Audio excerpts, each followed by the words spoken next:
अस्सलाम वालेकुम to all students. आज हम unit 10 general properties of waves की वर्क एग्जांपल्स कर रहे हैं, जो कि यूनिट 1 है according to sequence of matric physics.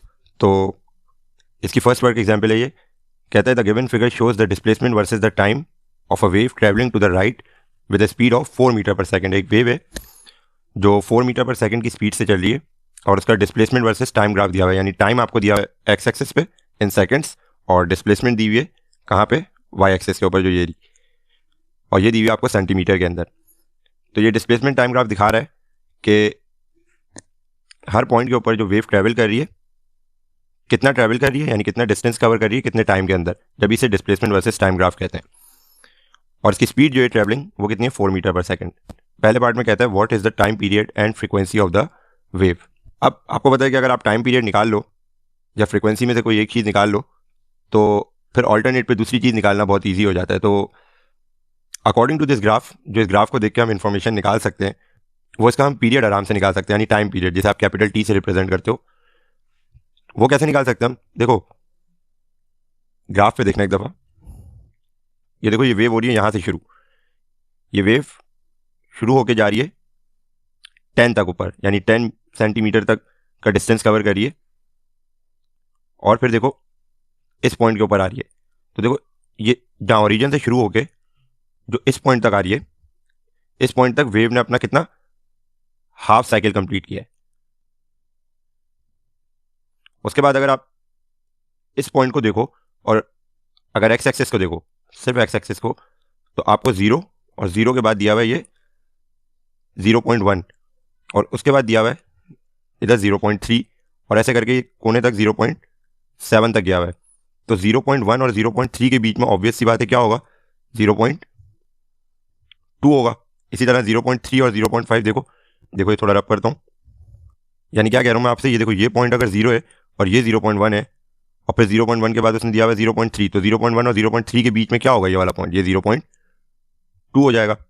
उसके बाद 0.3 के बाद 0.5 दिया हुआ है, यानी एक एक जो नंबर है, एक एक पॉइंट का जो है गैप दिया हुआ है, यानी तो 0.3 और 0.5 के बाद क्या होगा, 0.3 और 0.5 के बीच में क्या होगा आपके पास, वो 0.4 होगा। समझ गए बात को।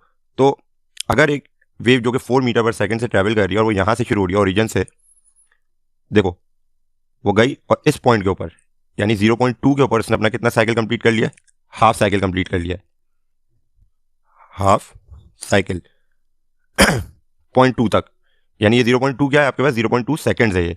तो यानी कह सकता हूँ according to this graph 0.2 second के अंदर इस वेव ने अपना हाफ साइकिल कंप्लीट किया है। उसके बाद 0.2 से देखो हाफ साइकिल कंप्लीट हो चुका है 0.2 पे, उसके बाद यहां से शुरू करा and the other half cycle was completed by wave in other 0.2 second, यानी देखो ना 0.1 0.2 पे इसका हाफ साइकिल हो गया, 0.2 से लेके 0.4 पे अदर हाफ साइकिल कंप्लीट हो रहा है अगर इसका, तो इसका मतलब ये है कि पूरा साइकिल इसका कितने टाइम में कंप्लीट हो रहा है, 0.4 सेकंड के अंदर। और टाइम पीरियड की डेफिनेशन के अकॉर्डिंग आपको पता है कि time period is the time taken by wave to complete it's one complete cycle. एक कंप्लीट साइकिल करने में उसको जितना टाइम लगा है वो उसका टाइम पीरियड कहलाता है। तो अकॉर्डिंग टू दिस ग्राफ इस वेव ने अपना एक साइकिल कितने टाइम में फिनिश किया, 0.4 सेकंड के अंदर। तो इसका टाइम पीरियड क्या हो जाएगा आपके पास, as wave complete it's one cycle, one complete cycle in 0.4 seconds. Therefore, time period will be equals to 0.4 seconds. तो ये हो गया इसका टाइम पीरियड इस वेव का। टाइम पीरियड आ चुका है। नाउ फॉर फ्रीक्वेंसी, जब टाइम पीरियड आपको पता है तो फ्रीक्वेंसी निकालना तो आसान ही है, because frequency is equals to the reciprocal of time period. तो frequency will be equals to 1/t, then frequency आपको निकालनी है तो उसको ऐसे लिख दोगे। उसके बाद 1/t टाइम पीरियड क्या है वो आपने ग्राफ से निकाला है, दैट इज 0.4 सेकेंड्स। तो 1 को आप 0.4 से डिवाइड करोगे तो आपके पास आ जाएगा 2.5 and the unit of frequency is hertz. A part में आपसे यही दो चीज़ें मांग रहा था, बी पार्ट में कह रहा है calculate the wavelength of the wave. जब आपका फ्रीक्वेंसी है और आपको वेव स्पीड दी हुई है, यानी वी दिया हुआ है और एफ दिया हुआ है, तो V equals to F lambda से आप लैम्डा आराम से निकाल सकते हो। ये आपका ए पार्ट हो गया। उसके बाद बी पार्ट के लिए फॉर वेवलेंथ को किससे रिप्रेजेंट करते हैं, लैम्डा से, यूजिंग वेव इक्वेशन।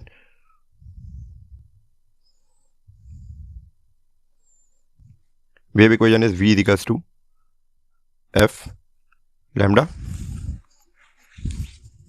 अब लैम्डा निकालना है आपको, तो फ्रीक्वेंसी को v से ले जाके डिवाइड कर दो, क्योंकि फ्रीक्वेंसी यहाँ पे मल्टीप्लाई हो रही है लैम्डा से, तो v upon f will be equals to lambda.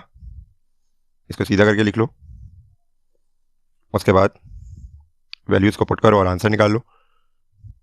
Lambda निकालना है, इसको ऐसे लिख दो, v कितना है आपके पास क्वेश्चन में गिवन है, that is 4 metre per second.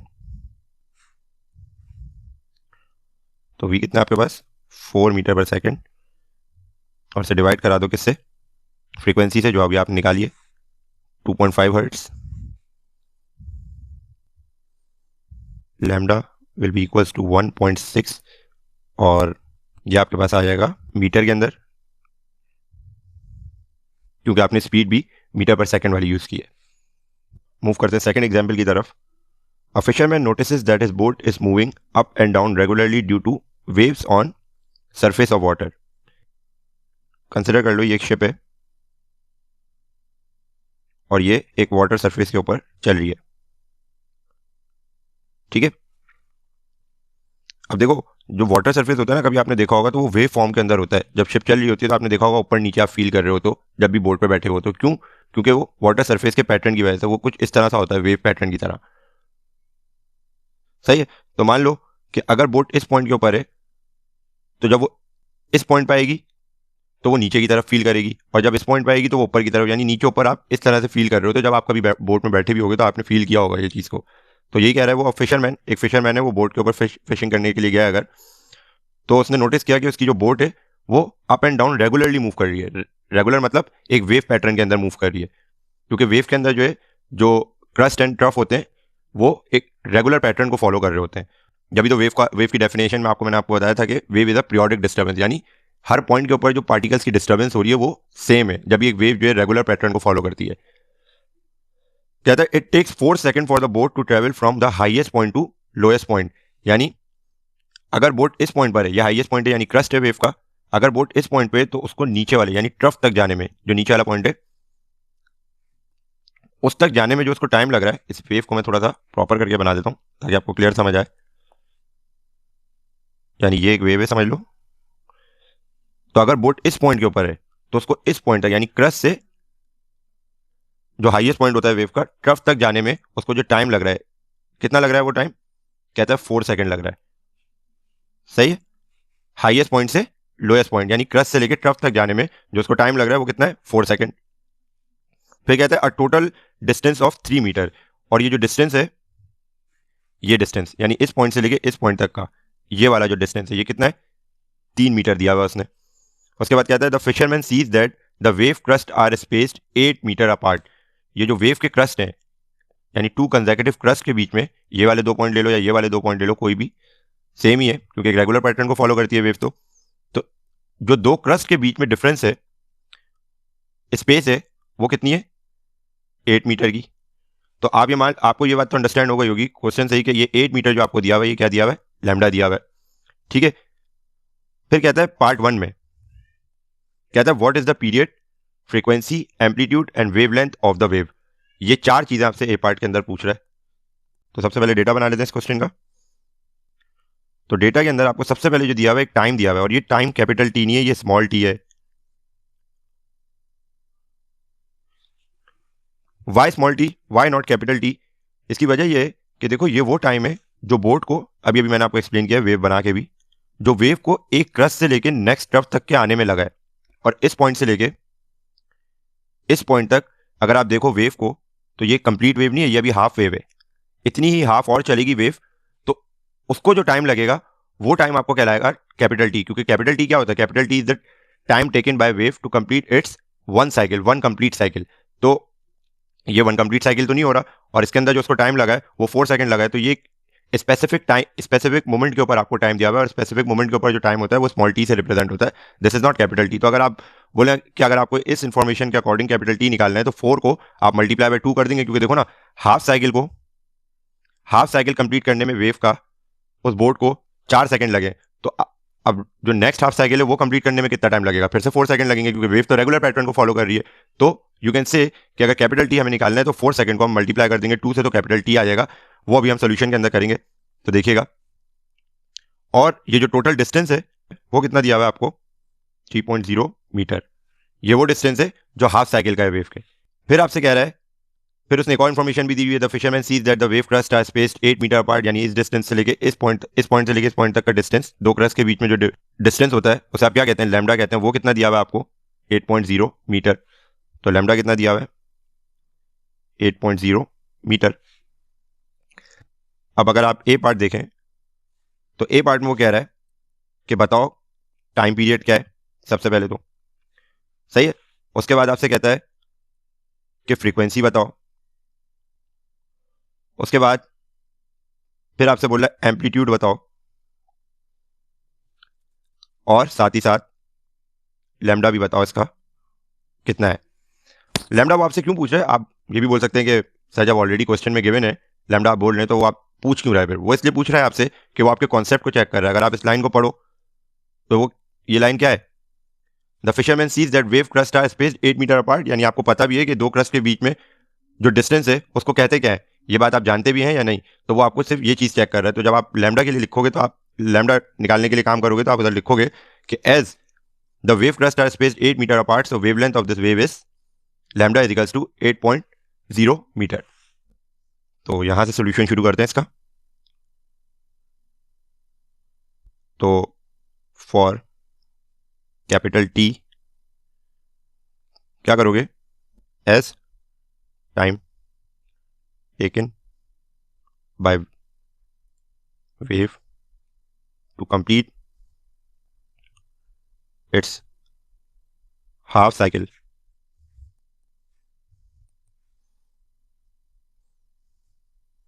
is 4.0 seconds. So time period will be equals to 4.0 seconds, और इसे मल्टीप्लाई करा दो आप 2 से, तो आपके पास टाइम पीरियड आ जाएगा, that is 8.0 seconds.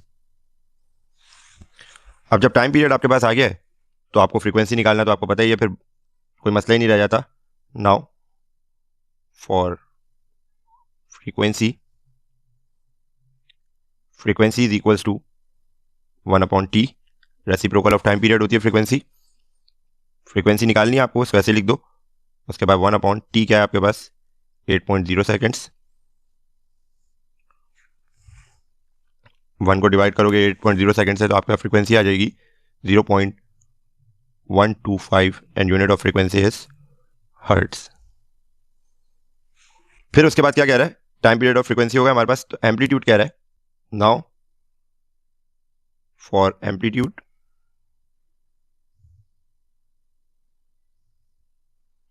Capital A से रिप्रेजेंट करते हैं जिसे। देखो एम्पलीट्यूड के लिए एक बात समझो पहले। मानो ये वेव यहां से शुरू हुई है और यहां से शुरू होकर ये यहां तक गई, उसके बाद ये कुछ इस तरह से बनी हुई है, सही है। तो ये इसका हाईएस्ट पॉइंट है और ये इसका लोएस्ट पॉइंट है, क्रस्ट। तो जो उसने डिस्टेंस दिया हुआ है, अभी मैंने आपको पीछे एक्सप्लेन किया, वो इस पॉइंट से लेके इस पॉइंट तक का डिस्टेंस दिया हुआ है, और वो कितना है? 3 मीटर। ठीक है।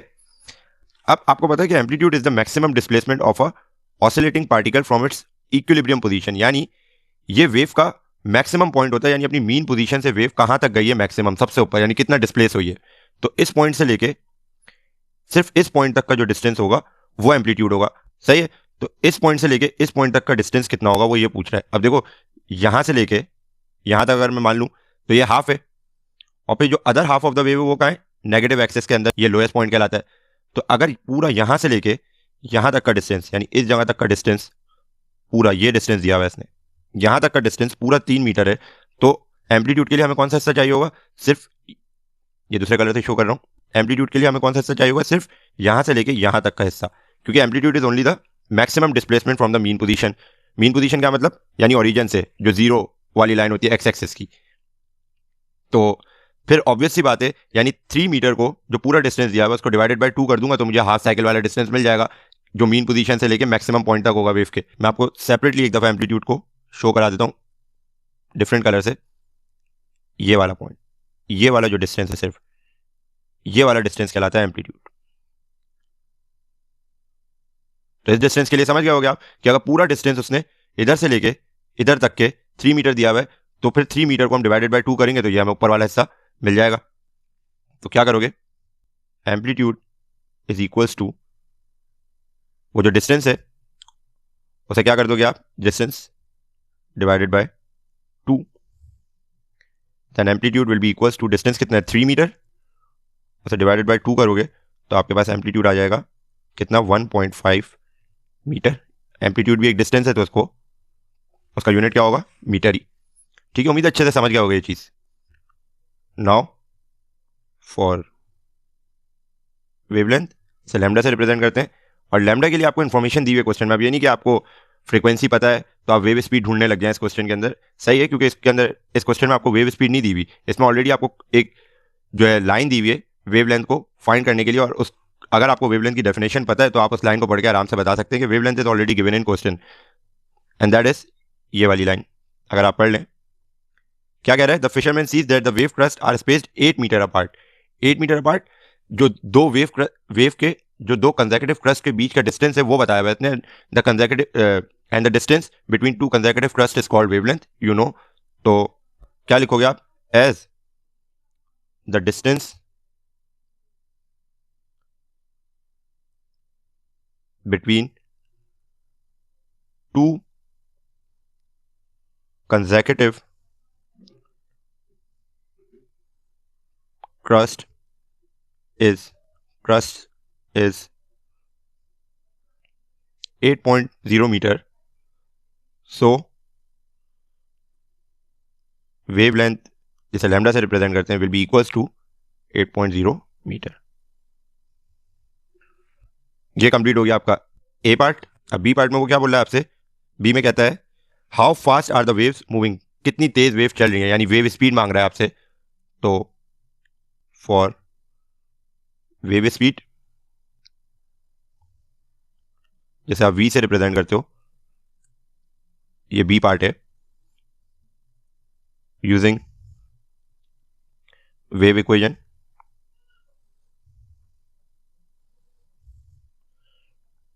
और वेव इक्वेशन क्या होती है, v is equals to F lambda. v निकालना है, जो निकालना है उसे ऐसे लिखा रहने दो इस फॉर्मूले के साथ, तो छेड़खानी करनी नहीं है आपको, सीधा सीधा से वैल्यूज को पुट करना है। f आप निकाल चुके हो, दैट इज 0.125, f की जगह 0.125 हर्ट्स, और लैम्डा आपके पास क्या है 8.0 मीटर। तो 0.125 को 8 से मल्टीप्लाई करा दो तो आपके पास वेव स्पीड आ जाएगी equals to 1 metre per second. Move करते हैं वर्क एग्जाम्पल 3 की तरफ। कह रहा है find the period and frequency of a simple pendulum 1.0 metre long at a location where gravity is 9.8 metre per second square. Period और frequency मांग रहा है सिंपल पेंडुलम का, और जो सिंपल पेंडुलम है उसकी जो लेंथ है वो कितनी है 1 मीटर है, और जिस जगह पे ये पीरियड और फ्रीक्वेंसी मांग रहा है उधर की ग्रेविटी कितनी है 9.8 मीटर पर सेकेंड स्क्वायर। इसका मतलब ये अर्थ के ऊपर जो है एक सिंपल पेंडुलम जिसकी लेंथ 1 मीटर है उसका पीरियड और फ्रीक्वेंसी मांग रहा है। तो सिंपल पेंडुलम का टाइम पीरियड निकालने के लिए एक सेपरेट फॉर्मूला है आपके पास, that is T is equals to 2 pi under root L over G. तो सबसे पहले डेटा बना लेते हैं। डेटा में आपको क्या क्या दिया हुआ है, डेटा में आपको एक लेंथ दी हुई है जो कि सिंपल पेंडुलम की है, 1.0 मीटर लॉन्ग है ये। उसके बाद ग्रेविटी है आपके पास, that is 9.8 metre per second square, और कहता है आपसे बताओ टाइम पीरियड कितना है और फ्रीक्वेंसी कितनी है। जब टाइम पीरियड आप सिंपल पेंडुलम के फॉर्मूले से निकाल लो, सिंपल पेंडुलम वाले फॉर्मूले से निकाल लोगे, तो फ्रीक्वेंसी फिर आप जो है वही रेसिप्रोकल ऑफ टाइम पीरियड वाले फॉर्मूले से निकाल लोगे। तो सॉल्यूशन शुरू करते हैं इसका। Time period of simple pendulum you know is given by T is equals to 2 pi and under root L over G. फिर टाइम पीरियड तो आपको निकालना है, उसे ऐसे लिख दो, 2 पाई की वैल्यू आपको पता है, दैट इज 3.141, और अंडर रूट में एल ओवर जी है, एल की वैल्यू 1.0 मीटर और इसे डिवाइड करा दो जी से, that is 9.8 metre per second square. अब सिर्फ कैलकुलेटर में वैल्यूज को पुट करके आंसर निकाल लो। 2 को पहले मल्टीप्लाई कर लो 3.141 से, तो आपके पास आ जाएगा 6.282। फिर से मल्टीप्लाई करा दो, पहले रूट के अंदर की वैल्यू को सॉल्व कर लो। 1 को डिवाइड करा दो 9.8 से, तो आपके पास आ जाएगा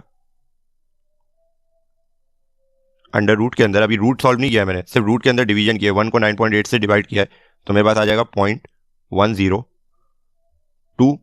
अब फिर इस वैल्यू का रूट ले लो, तो आपके पास आ जाएगा, अभी 6.282 को ऐसे लिख दो, मल्टीप्लाई कराओ, रूट लो 0.102 का, तो आपके पास आएगा 0.319 और फिर इन दोनों को आपस में मल्टीप्लाई करा दो, तो आपके पास आ जाएगा t will be equals to 2.00 and the unit seconds। अब आपको पता है जब टाइम पीरियड आ गया तो फ्रीक्वेंसी आराम से निकाल लोगे आप। Now for frequency that is represented by f, तो frequency will be equals to reciprocal of time period. Time period की वैल्यू पुट करो, that is 2.00 seconds, so 1 divided by 2 will be equals to 0.5 and unit of frequency is hertz। Now moving towards the last example of this chapter, it says के pendulum clocks with a pendulum passing of a second, यानी एक pendulum है clock का, वो जब अपना एक cycle complete करता है पूरा तो उसे 1 सेकंड हो जाता है, यानी इस पेंडुलम का टाइम पीरियड कितना दिया हुआ है आपको, 1 सेकंड दिया हुआ है। फिर कह रहा है how long of a pendulum is required to have a period of 1 second.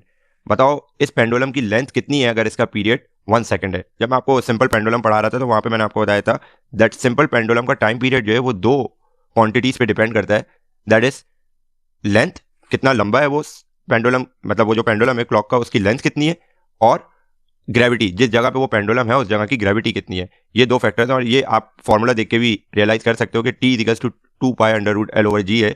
तो t तो टाइम पीरियड हो गया, 2 पाई कांस्टेंट वैल्यू है, और अंडर रूट के अंदर जो 2 अदर क्वांटिटीज हैं फॉर्मूले की कौन सी है, l और g है, तो इन्हीं 2 पे डिपेंड कर सकता है उसका टाइम पीरियड, जाहिर सी बात है। तो सबसे पहले डेटा बना लेते हैं। डेटा के अंदर आपको क्या दिया हुआ है, सबसे पहले तो टाइम पीरियड दिया हुआ है इसका, that is 1 second.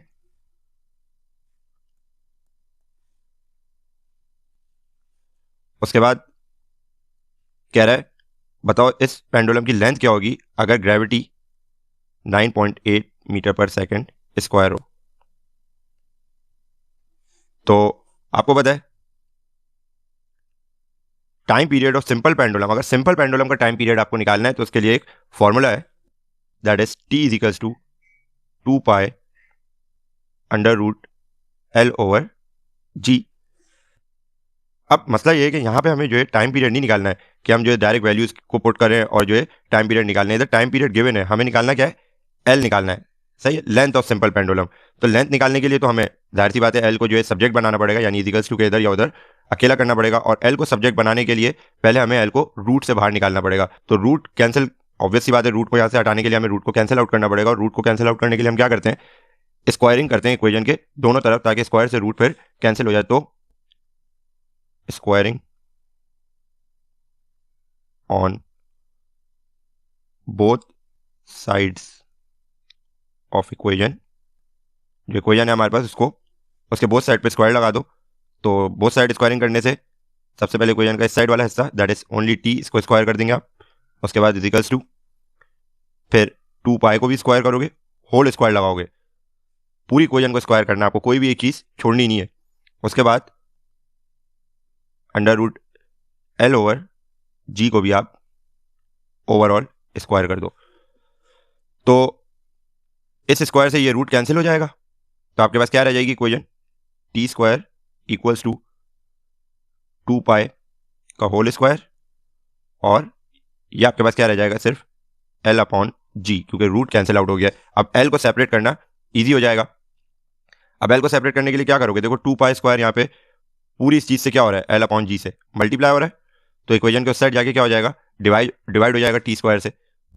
2 pi square को उधर लेके जाओगे तो आपके पास इक्वेशन हो जाएगी टी स्क्वायर अपॉन 2 पाई का होल स्क्वायर, और इक्वेशन के उस तरफ क्या रह जाएगा आपके पास, एल अपॉन जी। अब जी को भी हटा दो वहां से, जी डिवाइड हो रहा है तो यहाँ पे आगे क्या हो जाएगा, मल्टीप्लाई हो जाएगा टी स्क्वायर अपॉन 2 पाई का square multiply by G will be equals to L. इसे सीधा करके लिख लो आप, L will be equals to T square upon 2 pi का स्क्वायर, उसके बाद मल्टीप्लाई बाय जी। अब वैल्यूज को पुट करो और लेंथ निकाल लो। तो एल निकालना है, इसको ऐसे ही छोड़ दो। टी कितना दिया हुआ है आपको क्वेश्चन में, कैपिटल टी कितना था, 1 सेकेंड। 1 सेकेंड का स्क्वायर करोगे, उसके बाद 2 पाई का स्क्वायर करोगे तो 2 का स्क्वायर क्या हो जाएगा, 4 हो जाएगा। और पाई का स्क्वायर करोगे तो आपके पास पाई कितना होता है, 3.141 होता है।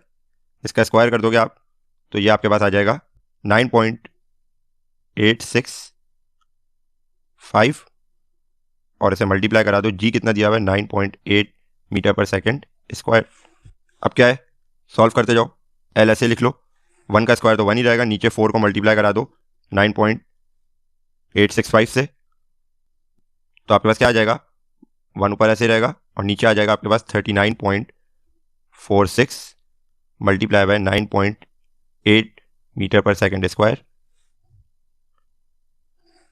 फिर 1 को डिवाइड कराओ 39.46 से